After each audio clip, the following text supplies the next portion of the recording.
वहाँ पे, लेकिन तब भी तोड़ा गया। अब मैं तो यही कहूँगा कि ये जिस धीमी गति से कार्य चल रहा है, मुझे लगता है कि लगभग 2-2.5 वर्ष में ये पुल बन के तैयार होगा। हालांकि ये कार्य जो है लगभग 6 महीने में, क्योंकि इस रोड की जितनी ज़्यादा इस रोड में ट्रैफिक है उसको देखते हुए यहाँ पे जल्द से जल्द जो है इसका निर्माण कार्य करना चाहिए। लेकिन बहुत धीमी गति से जो है वो कार्य चला है। विभाग के समक्ष फिर से बात रखूँगा और उम्मीद करूँगा कि शायद वो जो कॉन्ट्रैक्टर है जिसने भी काम लिया है वो जल्द से जल्द इस काम को करे। सर, कल एक नोटिफिकेशन सरकार की तरफ से जारी हुई है कि जो अस्पतालों में है वो शुल्क लिया जाएगा अब सर पर्ची का। लेकिन सर देखा जाता है कि जो सरकारी अस्पतालों में मरीज जाते हैं वो पहले से ही गरीब तबके के लोग होते हैं, क्योंकि जो बड़े लोग होते हैं वो प्राइवेट अस्पतालों की तरफ रुख कर जाते हैं। लेकिन आम लोगों के लिए जो ये आर्थिक बोझ पड़ा है उस पर क्या कहना चाहेंगे? देखिए, ये जो सरकार है, इस सरकार का पूरा दिवालियापन निकल चुका है। इतिहास में पहली बार ऐसा हुआ है कि फाइनेंस सेक्रेटरी और पूरे मंत्रिमंडल और मुख्यमंत्री बैठ के एक पूरी की पूरी प्रेजेंटेशन मीडिया के माध्यम से जनता को दे रहे हैं। ऐसे हालात इससे पहले मुझे नहीं लगता, मैंने तो अपने जीवन में अभी तक जब से मैंने होश संभाला है तब से प्रदेश में देखे हैं, और मुझसे भी बड़े लोग इस प्रदेश में रहते हैं, शायद उन्होंने भी कभी ऐसे हालात नहीं देखे होंगे।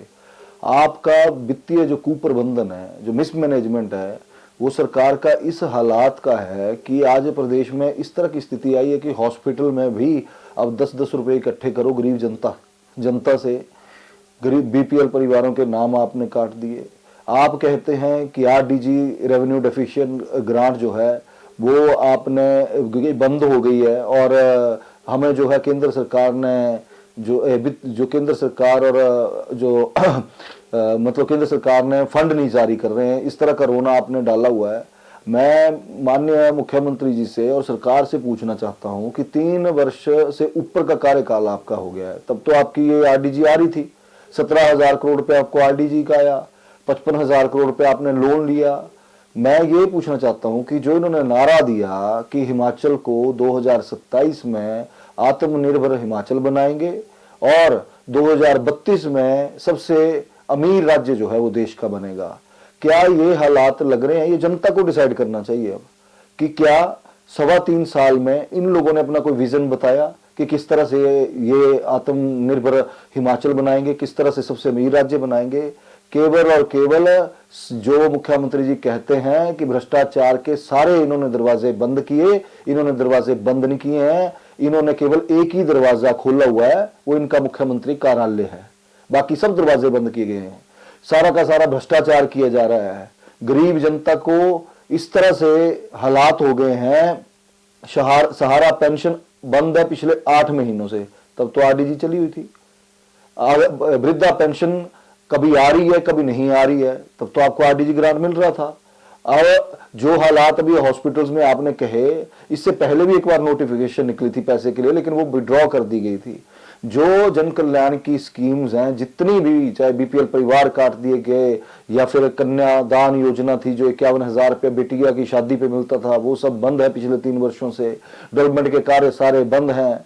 प्रदेश के जो कर्मचारी हैं उनका एरियर डीए सब कुछ पेंडिंग पड़ा हुआ है। अब ये कह रहे हैं कि बसों में सब्सिडी नहीं दे पाएंगे। ये मैं सिर्फ एक ही बात कहना चाहूंगा कि आम व्यक्ति को, जो गरीब व्यक्ति है, उसको नहीं पता है आरडीजी क्या है। माननीय मुख्यमंत्री जी और सरकार से ये बात कहना चाहता हूं मैं आपके चैनल के माध्यम से कि लोगों को, जो आम व्यक्ति है, जो दिहाड़ीदार मजदूर है, जो युवा बेरोजगार बैठा है, जो यहाँ पे अगर छोटा दुकानदार है कोई, या कोई बेचारा अपना कार्य कर रहा है, कोई मिस्त्री है, कोई मजदूर है, उसको नहीं मतलब है आरडीजी का। जो मेरी माताएं बहनें गांव की हैं, उनको नहीं मतलब है कि क्या होता है रेवेन्यू डेफिशिएंट ग्रांट। उनको इतना पता है कि मुख्यमंत्री जी, आपकी सरकार ने कहा था कि 1,500 रुपए महीने का देंगे। उनको इतना पता है कि आपने कहा था कि 1 लाख नौकरी जो है वो साल की देंगे, युवाओं को 5 लाख नौकरी देंगे, 300 यूनिट बिजली के जो है वो माफ करेंगे, 300 यूनिट 2 रुपए किलो गोबर लेंगे। आपने 10 गारंटियां दी थी और आपने लोगों को वो पता है। लोगों को नहीं पता कि आप कहां से पैसा लाएंगे, क्या करेंगे।